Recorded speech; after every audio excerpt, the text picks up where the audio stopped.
Right then, we've got the mini suspension alignment to be done.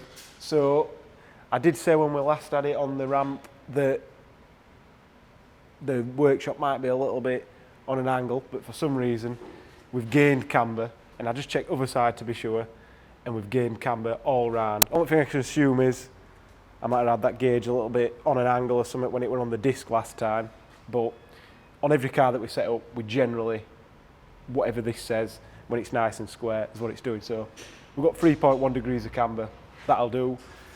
As you can see here, I don't know if you might have to go around that side, Danny, to get to it. We've got 6 millimeters a toe on that side, pointing at this one, and I think we've got 7 on that side. So that one's sorting out, but I think what we're going to do, we'll do the rear first, which that shouldn't really be as affected by the drop, but we'll do the rear first. We're going to get that probably, see where we get with the camber, because everything's got a relationship between it. We're probably going to get neutral to maybe a tiny bit of toe out, and then we'll see what camber we get with that. But if we can't quite get a bit of toe out, but we can get the camber we want, probably knocking on 3 degrees camber on the rear, 2.8, 3 degrees, we'll see.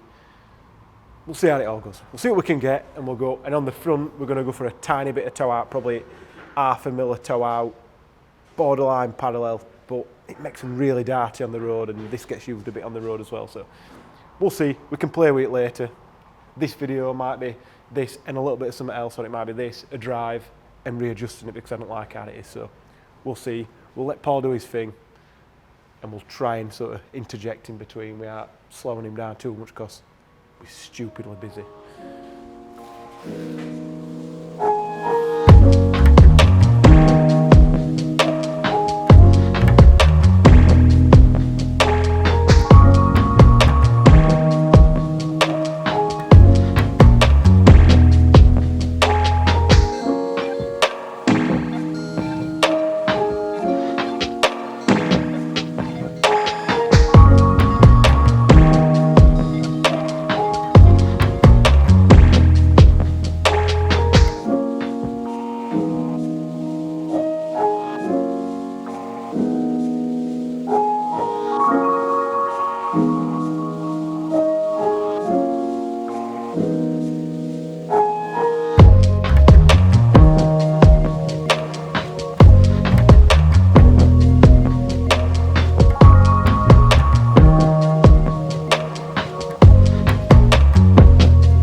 So Paul managed to get the alignment sorted. I'd like to have been there when he'd finished it and walk around and probably swap around, but we didn't quite get there and we're absolutely up to us necking it. So we ended up with 3.1. If you touch it, it goes to 3.2. So 3.1, 3.2 degrees camber on the front, which is good. And we've got 0.5 mil to 0.75 mil a toe out at the front, which we're going to experiment a little bit at the track with that because some cars like it better than others, but I've been told a little bit of toe out's good.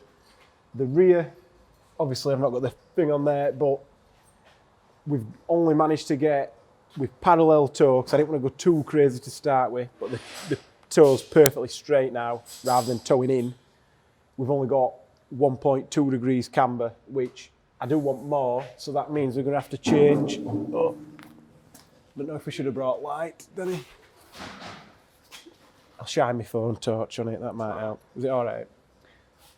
So we've changed this arm at the bottom, but we need to change the arm at the top so that we can adjust them totally independently. Each one will affect each other, but we can then get what we need the way we want it. But it's sort of, this is sort of classed as the camber arm, but it has a bigger influence on the toe than it does on the camber, which is annoying. So we'll push that out, pull that in more, pull the top one in more, and then we should have the camber and the toe that we want, and we can manipulate them exactly how we want them. So I know there's a few companies sell these arms and they claim that you can use them top and bottom, but that's only if it's got a kink in it, or at least from what we can see, the ones that have got a kink in it can be used top and bottom, but the straight one can only be used on the bottom. But anyway, we'll sort that out later on. It should be fine as it is for now, and to be fair, if we do anything more on the rear, we're probably going to just keep making it more lively on the road anyway. And so I want it to be nice on the track, but I don't want it to be killing you every time you go around a roundabout on the road. So I think the next job is to go out and drive it on the settings that we've got the damper set at the minute, which this is based purely on guesswork. So let me just get up. I've got a little note of what we made them. So at the front, the bump's nearly as hard as it'll go. It's on setting 9 out of 10, and the rebound's 7 out of 10. That's roughly where we ended up on the Golf, but we've got stiffer springs on the Golf, so this might be a bit too hard. And don't know if the damper valving is the same, but I just thought we'll go for that sort of relationship. And then the rear, we're 8 on the bump and 3 on the rebound, so you want a bit different, bit slower rebound on the rear. So we'll see how that works out. It's probably going to be too hard, but it's one of them things with suspension. I think sometimes you've got to go the extremes. So if it's really, really too hard now, rather than just doing one click, one click, one click, I'll just back them right off, and then we know what the extremes are, because if not, you can spend in hours just one click at a time, and then you end up all the way off, and you're like, oh, I'd have done that from the start. So if you go pretty much as hard as we're going to be, and then we'll go as soft as we're ever going to be, see what difference it makes on the road. And if it's harsh on all of them, then we know we're only going to play with this when we get to the track. But if it's only harsh on the top end, then we'll play on the road. So we'll see. There's no 100% perfect way of doing this. And what I find harsh, and what Scott finds harsh, and what my girlfriend, if she drives this, because she will probably at some point, finds harsh, are always different things. So it's subjective, depends who's driving it. If you're doing it scientifically, the only thing that you'll be looking at is the lap time. You don't care about the feedback. So we'll see what it drives like. Let's get on the road. So, first drive of the Mini since it drove home from the track day, so the brakes are a little bit grumbly. They're probably bleeding, to be fair, as well. I think that'd be a good idea. But we don't know when we're going out next, so we'll just bleed them before the track day. So immediately I can feel it's not factory damping. That is for sure. Feel too harsh, but we'll see. Banging a bit on back.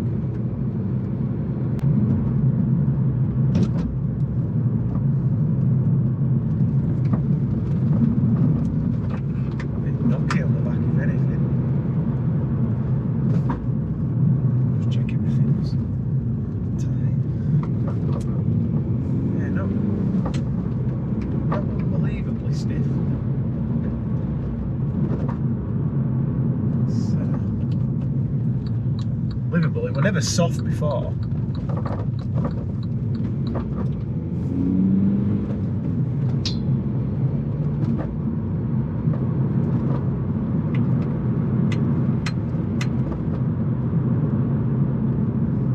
Because all bits of harnesses rattling about and stuff.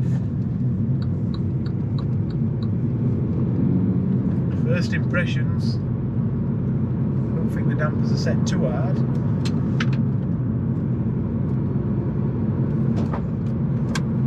Start with, that's not helping me. That is so annoying.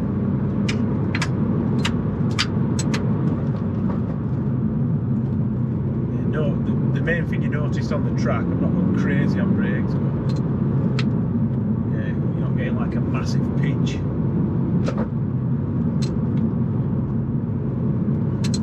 It's good. Some sort of wet weather tyres.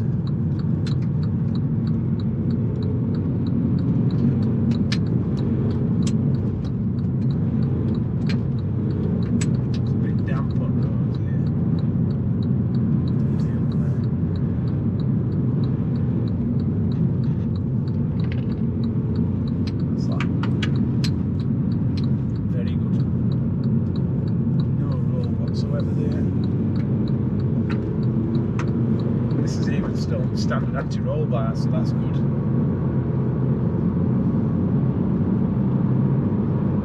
Happy about the tyre pressures. Steering wheel's a little bit off.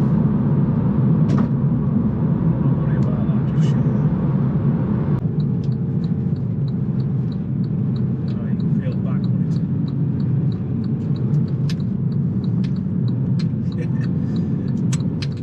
The front's biting in. Back going for it, which feels good.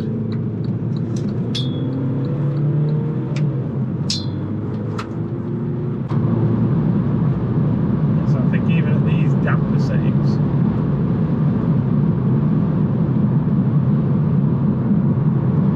we'll leave it at that. Feels good.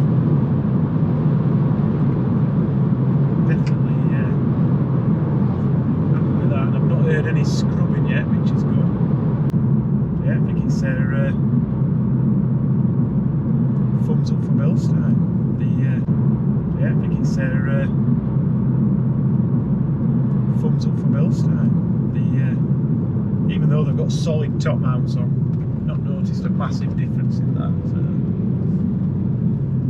really good.